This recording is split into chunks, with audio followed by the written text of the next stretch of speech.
एक ज़माने की बात है, सरसब्ज़ वादी नूराबाद में एक फरमा रवा शाह अरमान और उसकी ज़ौजा मलिका ज़रमीना रहा करते थे। उनकी ज़िंदगी दौलत, इज़्ज़त और आसाइशों से भरी हुई थी, मगर वक्त हमेशा एक सा नहीं रहता। एक दिन शाह अरमान दुनिया से रुखसत हो गया। शाह के इंतकाल के बाद मलिका ज़रमीना को अपनी दो बेटियों शहजादी महरू और शहजादी ज़र्रीन के साथ महल छोड़ना पड़ा। वो शहर से बाहर एक छोटे से कच्चे घर में रहने लगी। उस घर के साथ एक मुख्तसर सा सहन था, जहाँ वो एक बूढ़ा बैल पालते थे और शलजम और साग की काश्त करते। मलिका और उसकी बेटियां बड़ी मेहनत और सब्र से अपने खेत की देखभाल करतीं। एक सुबह शहजादी महरू ने देखा कि खेत से कुछ साग गायब है। वो फौरन अपनी माँ के पास गई और अम्मा जान, कोई हमारी सब्जी चरा ले गया है। नहीं, मैं खुद जाऊंगी और इस चोर को पकड़ूंगी, लेकिन ये खतरनाक होगा। जरूर पकड़ूंगी मैं इसे। महरू ने जिद की कि वो खुद चोर को पकड़ेगी। मलिका ने हिचकिचाते हुए इजाजत दे दी। इसी रात महरू एक मोटा शाल ओढ़कर खेत के कोने में छिप गई। कुछ ही देर में जमीन थरथराने लगी और अंधेरे से एक खौफनाक मखलूक नमूदार हुई। ये एक देवनुमा जिन था, जिसका नाम गुरनाक था। वो खामोशी से साग तोड़कर अपनी पीठ पर बंधी हुई बोरी में भरने लगा। महरू ने हिम्मत करके आवाज दी, तुम हमारी सब्जी क्यों चरा रहे हो?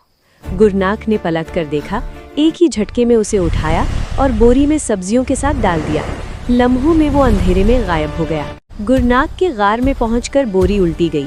साग के साथ मिट्टी में लथड़ी हुई महरू जमीन पर गिरी। गुरनाक गराया, तुझे रोज मेरे ऊंट को पानी पाना दे, उसे रेशम धोना, काटना और मेरे लिए कपड़ा बनाना होगा। नाफरमानी की तो जिंदा न बचेगी। खौफ से कांपती हुई महरू ने सब मान लिया। भूख लगने पर उसने जौ का शोरबा पकाया। जैसे ही वो खाने बैठी, इर्द गिर्द सब आंखों वाले नन्हे कदावर लोग नमूदार हुए। वो बोले, हमें भी थोड़ा सा दे दो। महरू ने तल्खी से कहा, मेरे पास तुम्हारे लिए कुछ नहीं। मेरे पास तुम्हारे लिए कुछ नहीं। नन्हे लोग चीखते हुए गायब हो गए। मगर जब महरू ने कातमे का काम शुरू किया तो धागा उलझता ही चला गया, जैसे किसी ने जादू कर दिया हो। गुरनाक लौटा तो काम अधूरा देखकर गजबनाक हो गया। उसने महरू को उठाकर गार की छत में लटकी हुई लकड़ी पर फेंक दिया, जहां वो बेबस पड़ी रही। उधर मलिका ज़रमीना की छोटी बेटी ज़र्रीन अपनी बहन के गायब होने पर बेचैन थी।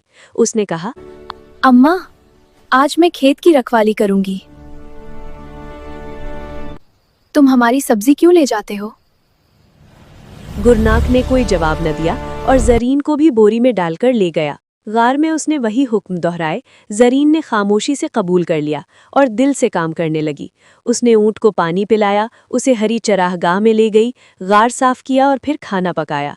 जब वही नन्हे कदावर लोग आए तो ज़रीन ने मुस्कुराकर कहा, आओ मेरे साथ खाना खा लो। वो खुश हो गए। सबके गायब होने के बाद एक नन्हा सा वजूद रह गया। उसका नाम था फिरुचुक। अगर तुम मेरा नाम जान लो तो मैं तुम्हारा सारा काम कर दूंगा। इसी रात एक खाना बदोश बुढ़िया ने पहाड़ी के अंदर फिरुचुक को गुनगुनाते सुना। मेरा नाम।